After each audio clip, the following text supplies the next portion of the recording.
The Neo Educator. வணக்கம். இன்றைய நமது விரிவான கலந்துரையாடலுக்கு உங்களை வரவேற்கிறோம். வணக்கம்.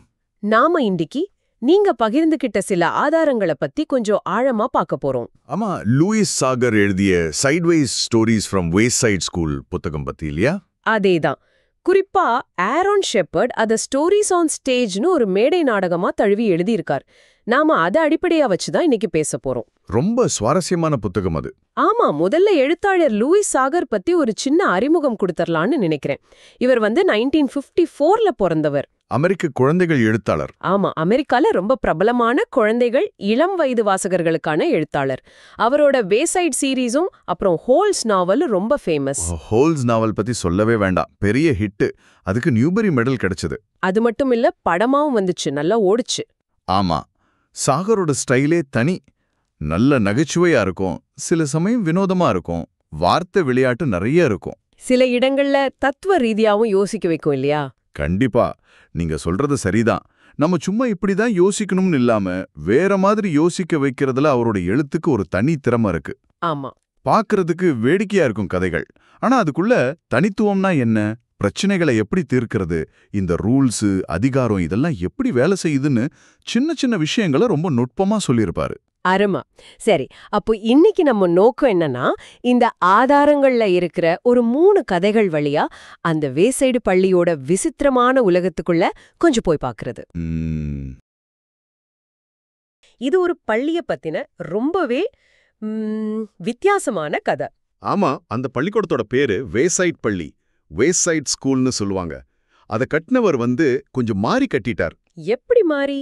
ஒரே மாடியில 30 கிளாஸ் ரூம் வரணும். ஆனா அவர் 30 மாடி உயரம் கட்டி ஒவ்வொரு மாடியிலையும் ஒரே ஒரு கிளாஸ் ரூம் வச்சுட்டார். செங்குத்தா இருக்கிற ஸ்கூல் கட்டினவருக்கே ரொம்ப வருத்தமாமா. அப்புறம் அட பாவமே. சரி, நாம இன்னைக்கு பார்க்க போறது அந்த 30வது மாடியில இருக்கிற ஒரு கிளாஸ் பத்தி. திருமதி ஜூல்ஸ் அப்படிங்கிற டீச்சர் கிளாஸ். அங்க ஜோன் ஒரு பையன் இருக்கான். அவனை பத்தின கதை தான் இது. ரொம்ப சுவாரஸ்யமா இருக்கும் பாருங்க. என்ன நடக்குது? ஒரு நாள் திருமதி ஜூல்ஸ் ஜோவை மட்டும் இடைவேளைக்கு வெளியே அனுப்பல, கிளாஸ்லயே இருக்க சொல்றாங்க. ஆமா, ஏன்னா அவங்க என்ன நினைக்கிறாங்கன்னா, ஜோக்கு சரியா என்ன தெரியல அப்படின்னு. அதுதான் காரணம். ஜோக்கு இது சுத்தமா பிடிக்கல. அவன் சொல்றான், but Mrs Jules, I already know how to count. Let me go to recess. அதாவது, எனக்கு என்ன தெரியும் டீச்சர், என்ன வெளியே விடுங்கன்னு கேக்குறான். சரி, அப்போ டீச்சர் என்ன சொல்றாங்க? திருமதி ஜூல்ஸ் சொல்றாங்க, சரி நீ 10 வரைக்கும் எண்ணு பார்க்கலாம் அப்படின்னு.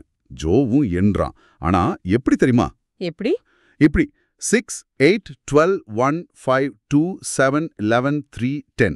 என்னது? இதுவா கவுண்டிங்? ஆமா, கேட்ட உடனே திருமதி ஜூல்ஸ் இது தப்புங்கறாங்க.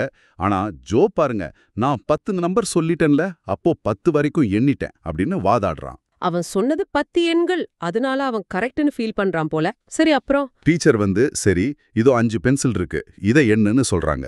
ஜோ என்ன பண்றான்? மறுபடியும் அதே மாதிரி 4, 6, 1, 9, 5 அப்படின்னு எண்றான். எண்ணி முடிச்சிட்டு 5 பென்சில் இருக்குன்னு சரியா சொல்றான். பதில் கரெக்ட். அப்ப விட்டுருக்கலாமே. இங்கதான் விஷயமே இருக்கு. திருமதி ஜூல் சொல்றாங்க, தட்ஸ் ராங், அது தப்பு அப்படின்னு. என்னது? பதில் சரியா இருந்தும் தப்பா? ஜோபுக்கே குழப்பம். அவன் கேக்குறான், how many pencils are there, எத்தனை பென்சில் இருக்குன்னு. டீச்சர் 5ன்னு சொல்றாங்க. ஓஹோ.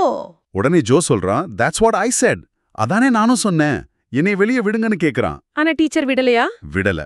திருமதி ஜூல் சொல்றாங்க, நீ சொன்ன பதில் கரெக்ட் தான், ஆனா என்னுன முறை தப்பு.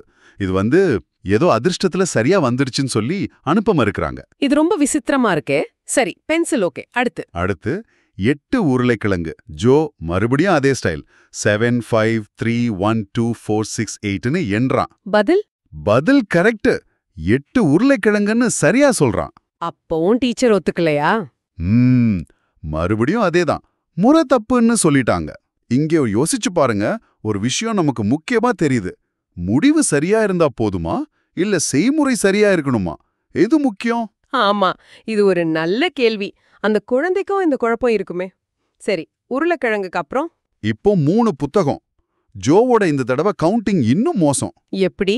அவன் சொல்றான், 1000, 1,000,000, 3, 1000, 1,000,000, 3 அப்படின்னு எண்ணி 3 புத்தகம்னு சரியா சொல்றான். அடேங்கப்பா. இதுக்கு டீச்சர் என்ன சொன்னாங்க? திருமதி ஜூல்ஸ்கே ஒரு நிமிஷம் என்ன சொல்றதுனே தெரியல, ஆனா கரெக்ட்னு சொல்றாங்க. ஆனாலும் இடைவேளைக்கு அனுப்பல, ஏன்னா முறை தப்பு. அதேதான், அவங்களுக்கு அந்த சரியான முறை மேல ஒரு பிடிப்பு. கடைசியா என்ன ஆச்சு? டீச்சரே சொல்லி கொடுத்தாங்களா? ஆமா, திருமதி ஜூல்ஸ்க்கு பொறுமை போயிடுச்சு.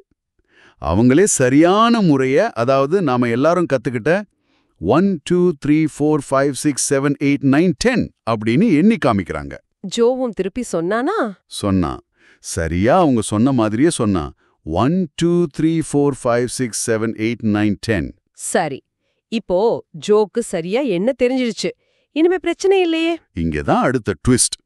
திருமதி ஜூல்ஸ் 6 அழிப்பான்களை, அதாவது இரேசர்ஸ கொடுத்து இப்போ கத்துக்கிட்ட சரியான முறையில எண்ணுன்னு சொல்றாங்க. ஜோவும் சரியா 1 2 3ன்னு ஆரம்பிச்சிருப்பான். ஆமா, 1 2 3 4 5 6 7 8 9 10 அப்படின்னு முழுசா என்றான். ஆனா அழிப்பான் எவ்வளவு இருக்கு? 6 தானே சொன்னீங்க? ஆமா, ஆனா அவ இப்ப கத்துக்கிட்ட சரியான முறைப்படி எண்ணுனதுனால பதில் என்ன வருது? 10 வருது. அட கொடுமையே, 6 பொருள் இருக்கு, ஆனா 10 வரைக்கும் எண்ணுறதால பதில் 10ன்னு வருது. ஜோக்கே தாங்க முடியல, பயங்கர விரக்தி அவனுக்கு. அவன் சொல்றான், when I count the wrong way, I get the right answer, and when I count right, I get the wrong answer. அதாவது நான் தப்பா எண்ணும் போது எனக்கு சரியான பதில் வருது, ஆனா நான் சரியா எண்ணும் போது தப்பான பதில் வருது. இது என்ன ஒரு குழப்பம் பாருங்க. நீங்க கூட சில சமயம் இப்படி யோசிச்சிருக்கலாம் இல்ல? திருமதி ஜூல்ஸுக்கும் என்ன பண்றதுன்னு புரியல. கோவம் வந்துருச்சு. தன் தலைய போய் சுவர்ல படார் படார்னு 5 தடவை இடிச்சுக்கிறாங்க. ஐயையோ! இடிச்சிட்டு ஜோ கிட்ட கேக்குறாங்க, How many times did I hit my head against the wall, Joe? நான் எத்தனை தடவை தலைய சுவர்ல இடிச்சேன்னு கேக்குறாங்க. இதுக்கு ஜோ என்ன பதில் சொன்னா? ஜோ முதல்ல அவங்க கத்து கொடுத்த சரியான முறையில என்ன பார்க்கறான். 1 2 3 அப்படின்னு ஆரம்பிச்சு 10 தடவைன்னு தப்பா சொல்றான். ஏன்னா அதுதான் சரியான முறைப்படி 10 வரைக்கும் எண்ணுறது. ஆமா. அப்புறம் ஒரு நிமிஷம் யோசிச்சுட்டு தன்னோட சொந்த தப்பான முறையில, அதாவது 4 6 1 9 5 அப்படின்னு எண்ணி 5 தடவைன்னு சரியா சொல்றான். இப்ப பதில் கரெக்ட், ஆனா முறை தப்பு. டீச்சர் என்ன செஞ்சாங்க? இதுதான் உச்சகட்டம். திருமதி ஜூல்ஸ் தலைய ஆட்டி இல்லன்னு சொல்ற மாதிரி ஒரு பாவனை செய்றாங்க. ஆனா அதே சமயம் வாயால என்ன சொல்றாங்க தெரியுமா? Yes, that is right. ஆமா, அது சரிதான் அப்படின்னு சொல்றாங்க. அவங்களே அவங்க தர்க்கத்தை உடைச்சிட்டாங்களே, இல்லன்னு தலையாட்டிட்டே சரின்னு சொல்றாங்க. ஆமா, இங்க எது சரி எது தப்புங்கிற அந்த வரையறையே ஒரு கேள்விக்குறியா மாறிடுது. சரியா இந்த நேரம் பார்த்து பெல் அடிச்சிருக்குமே. கரெக்ட். இடைவேளைக்கான மணி அடிச்சிடுச்சு. ஜோ ரொம்ப சோகமா சொல்றான், ஓ டான், ஐ மிஸ் ரீசஸ். அச்சச்சோ, இடைவேளையை மிஸ் பண்ணிட்டேனே அப்படின்னு வருத்தப்படுறான். பாவம் அவன். கடைசியில ரெசஸும் போச்சு. சரி, அப்ப இந்த கதை மூலமா நமக்கு என்ன தெரிய வருது? இது நம்ம சில சமயம் சரின்னு பிடிவாதமா நினைக்கிற விதிகள் இல்ல கற்பிக்கிற முறைகள் கூட எவ்வளவு தர்க்கத்துக்கு அப்பாற்பட்டதா இருக்கலாம்னு காட்டுது. ஜோவோட வழி வித்தியாசமா இருக்கலாம், ஆனா அது அவனுக்கு வேலை செய்யுது. ஆமா, ஒரு வழக்கமான பாதையில போகாம வித்தியாசமா யோசிக்கிறதையும், சில நேரங்கள்ல அந்த விதிகளே எவ்வளவு விசித்திரமா இருக்குங்கிறதையும் இது காட்டுது. இது உங்களுக்கும் ஒரு சிந்தனைக்குரிய விஷயம். ஒருத்தர் நாம தப்புன்னு நினைக்கிற ஒரு வழியை பயன்படுத்தி திரும்ப திரும்ப சரியான பதிலையே கொடுத்தா அந்த வழி உண்மையிலே எவ்வளவு தப்பு, எது ஒரு வழியா சரி அல்லது தப்புன்னு முடிவு பண்ணுது. இதை நீங்க யோசிச்சு பாருங்க. நிச்சயமா, இது வேசைட் பள்ளியோட பக்கவாட்டு கதைகள்ல முதல் கதை தான். இன்னும் இந்த மாதிரி சுவாரஸ்யமான கதைகள் இருக்கு. அதையெல்லாம் அடுத்தடுத்த உரையாடல்கள்ல பார்க்கலாம். ஆமா, கண்டிப்பா இணைந்திருங்கள். இது பிபிங்கிற ஒரு சின்ன பொண்ணு, அவளோட கலை திறமை பத்தின கதை. ரொம்ப சுவாரஸ்யமா இருக்கும். ஆமா, பிபியோட வேகம், அவ ஃப்ரெண்ட் கேல்வினோட உதவி, அப்புறம் கலைனா என்னங்கிற ஒரு பெரிய கேள்வி, இதெல்லாம் பார்க்கலாம். பிபி ரொம்ப ரொம்ப வேகமா படம் வரைவா. ஆமா, நினைச்சு பார்க்கவே முடியல. பூனானா 45 செகண்ட், நாயனா 30 செகண்ட், பூனா வெறும் 8 செகண்ட். அப்பப்பா! ஆனா அவளோட ஃப்ரெண்ட் கேல்வின் கொஞ்சம் மெதுவா வரைவான். அதனால அவன் பிபிக்கு ஹெல்ப் பண்றான், பேப்பர் மாத்துறது, கிரேயான் எடுத்து கொடுக்கறதுன்னு. சரி, அப்போ கதைக்குள்ள போலாம். மதியம் 12:30க்கு ஆர்ட் கிளாஸ் ஸ்டார்ட் ஆகுது. 2 பேரும் ரெடியா இருக்காங்க. அவங்க பேசுறத கேளுங்க. ரெடி பிபி? ரெடி. கால்வின்? ரெடி. ஒரு பெரிய வேலைக்கு தயாராற மாதிரி இருக்கு இல்லையா? அவங்களுக்கு இது வெறும் கிளாஸ் இல்ல, ஒரு வேகம் காட்டுற இடம். ஆமா, டீச்சர் மிஸ்ஸஸ் ஜூல்ஸ் கிளாஸ் ஆரம்பிச்சதும் பிபி சும்மா மின்னல் வேகத்துல வரைய ஆரம்பிச்சுட்டா. கால்வின் அவளுக்கு அசிஸ்டன்ட் மாதிரி. ரெட், ப்ளூ, பிபி கேக்குறதும் கால்வின் கொடுக்கறதும் ரொம்ப கரெக்டா நடக்குது. ஒரு மிஷின் மாதிரி. ஒரு இலை, மீன், ஆப்பிள். அப்புறம் செரி பழங்கள் 3 செரிஸ் பிங் பிங் பிங். அந்த பிங் பிங் பிங் கேட்கும்போது வேகம் தெரியுது பாருங்க. கிளாஸ் முடியும் போது, அதாவது 1:30க்கு அவங்க பழைய ரெக்கார்டை பிரேக் பண்ணி மொத்தம் 378 படங்கள் வரைஞ்சிருக்காங்க. ஆமா, 378. அவங்க ரொம்ப பெருமையா ஃபீல் பண்றாங்க. ஆனா இங்க தான் ஒரு முக்கியமான டர்னிங் பாயிண்ட் வருது. மிஸ்ஸஸ் ஜூல்ஸ் வராங்க. அவங்க கால்வினை பார்த்து கேக்குறாங்க, இதெல்லாம் நீ வரைஞ்சியா? கால்வின் சொல்றான், இல்ல பிபி தான் வரைஞ்சா. அப்புறம் டீச்சர் கேக்குறாங்க, சரி நீ என்ன வரைஞ்ச? கால்வின் சொல்றான், நான் ஒரு படம் வரைஞ்சிருந்தேனா இந்த 1 மணி நேரமும் அதுக்கே போயிருக்கும். நான் பிபிக்கு உதவினதால அவன் 378 படங்கள் வரைஞ்சா. இது நிறைய கலை தானே அப்படின்னு கேக்குறான். அவன் குவான்டிட்டி தான் முக்கியம்னு நினைக்கிறான். ஆனா மிஸ்ஸஸ் ஜூல்ஸ் வேற மாதிரி சொல்றாங்க. ஆமா, அவங்க சொல்றது ரொம்ப ஆழமான ஒரு கருத்து. இதோ அதை இங்கிலீஷ்ல கேளுங்க. No, no, that isn't how you measure art. It isn't how many pictures you have, but how good the pictures are. அவங்க சொல்றாங்க, இல்ல கலையை அப்படி அளக்க முடியாது. எத்தனை படம் இருக்குங்கிறது முக்கியம் இல்ல, அந்த படங்கள் எவ்வளவு நல்லா இருக்குங்கிறது தான் முக்கியம். அவங்க இன்னும் விளக்கமா சொல்றாங்க. Why? A person could spend their whole life drawing just one picture of a cat. But if that one picture is better than each of BB's 2 million, then that person has produced more art than BB. அதாவது ஒருத்தர் தன்னோட வாழ்க்கை முழுக்க ஒரே ஒரு பூனை படத்தையே வரைஞ்சுக்கிட்டு இருக்கலாம். ஆனா அந்த ஒரு படம் பிபி வரைகிற அவங்க ஒரு உதாரணத்துக்கு சொல்றாங்க, பிபி ஒருவேளை 2 மில்லியன் படம் வரைஞ்சா கூட ஒவ்வொரு படத்தை விட நல்லா இருந்தா அந்த ஒரு படம் தான் அதிக கலையையும் மதிப்பையும் கொண்டிருக்குங்கிறாங்க. ஐயோ பாவம் பிபி.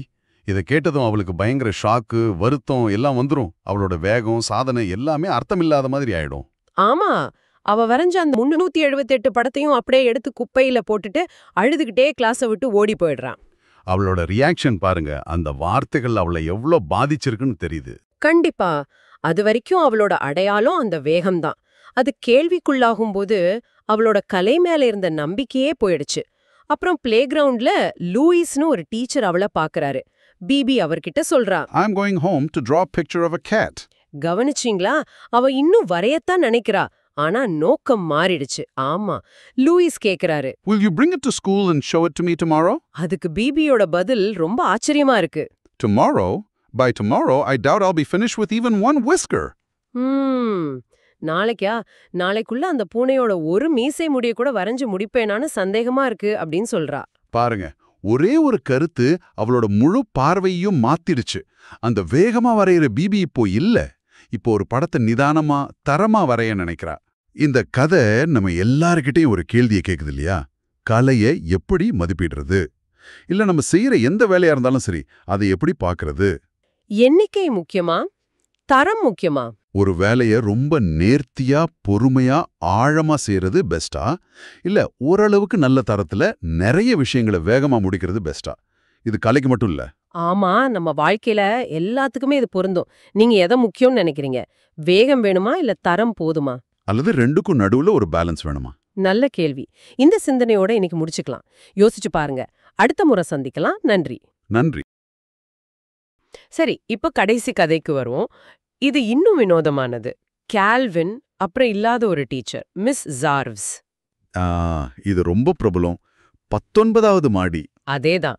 மிஸ்ஸஸ் ஜூல்ஸ் கால்வின் கிட்ட ஒரு நோட், ஒரு குறிப்பை கொடுத்து இத 19வது மாடியில இருக்கிற மிஸ் ஜார்வ்ஸ் கிட்ட கொடுத்துட்டு வான்னு சொல்றாங்க. பிரச்சனை என்னன்னா அந்த ஸ்கூல்ல 19வது மாடியே கிடையாது. கட்டினவரே அதை கட்ட மறந்துட்டாரு. 18க்கு அப்புறம் நேரா 20வது மாடிதான். ஆமா, அப்போ இல்லாத மாடியில எப்படி ஒரு டீச்சர் இருப்பாங்க? அதுவும் மிஸ் ஜார்வ்ஸ்னு ஒரு டீச்சரே அங்க இல்ல. கால்வின் என்ன பண்ணுவான் பாவம்? அவன் திகச்சு போய் நிக்கிறான். அவனோட புலம்பல் ரொம்ப பிரபலம். ஆங்கிலத்துல சொல்றேன், கேளுங்க. Boy, this is just great. I am supposed to take a note that I don't have to a teacher who doesn't exist and who teaches on a story that was never built. அதாவது, அடடா, இது பிரமாதம். இல்லாத ஒரு நோட்டை இல்லாத ஒரு teacher கிட்ட கட்டப்படாத ஒரு மாடியில கொண்டு போய் கொடுக்கணுமா? இதுக்கு மேல அபத்தம் இருக்க முடியுமா? இதுல என்ன ஒரு விஷயம் இருக்குன்னு நினைக்கிறீங்க? இது நிர்வாக நடைமுறைகள், அதாவது பியூரோக்ரசி, அதுல இருக்கிற அபத்தத்தை ரொம்ப அழகா காட்டுது. சில சமயம் மேலிடத்திலிருந்து வர உத்தரவுகள், விதிகள்லாம் இப்படிதான் அர்த்தமே இல்லாம இருக்கும். ஆமா, சில சமயம் நாமளும் இந்த மாதிரி சூழ்நிலைகள்ல மாட்டிப்போம். ஆமா, இதுல அந்த வளாக ஆசிரியர் லூயிஸ், இது எழுத்தாளர் லூயிஸ் சாகரையே குறிக்குதோ என்னவோ, அவர் கால்வினுக்கு ஒரு விளக்கம் சொல்றார். அது இன்னும் சுவாரஸ்யம். என்ன சொல்றாரு? கால்வின் குழப்பத்தோடு லூயிஸ் கிட்ட போகும்போது லூயிஸ் சொல்றாரு, "You are not supposed to take no notes to no teachers. You already haven't done it." இது கொஞ்சம் சிக்கலா இருக்கே, டபுள் நெகட்டிவ் மாதிரி. ஆமா, இரட்டை எதிர்மறை. நீ எந்த நோட்டையும் எந்த டீச்சர்கிட்டையும் கொண்டு போக வேண்டாம், நீ அதை ஏற்கனவே செய்யல அப்படின்னு அர்த்தம் வருது. ஓ, இல்லாத ஒரு விஷயத்த செய்ய முடியாது, அதனால நீ அதை செய்யலன்னு அர்த்தம். சரியா? கிட்டத்தட்ட அப்படிதான். இது தர்க்க ரீதியா பார்த்தா குழப்பமா இருக்கலாம். ஆனா லூயிஸ் சொல்றது ஒரு விதத்துல சரிதானே. இல்லாத இடத்துக்கு எப்படி போக முடியும்? இல்லாத டீச்சர்கிட்ட எப்படி கொடுக்க முடியும்? சோ நீ அந்த வேலையை செய்யல, முடிஞ்சது. ஆமா, இது மொழியோட விளையாடுறது மாதிரி இருக்கு. கடைசியில என்ன ஆச்சு? கால்வின் திரும்பி கிளாஸுக்கு போனானா? போனா அவன் திரும்பி வந்ததும் மிஸ்ஸஸ் ஜூல்ஸ் அவன் அந்த வேலையை முடிச்சிட்டு வந்துட்டதா நினைச்சு தேங்க்யூ கேல்வின்னு சொல்றாங்க. அட கொடுமையே, வேலை நடக்கவே இல்ல, ஆனா நன்றி சொல்றாங்க. இதுதான் இந்த கதையோட உச்சக்கட்ட நகைச்சுவை.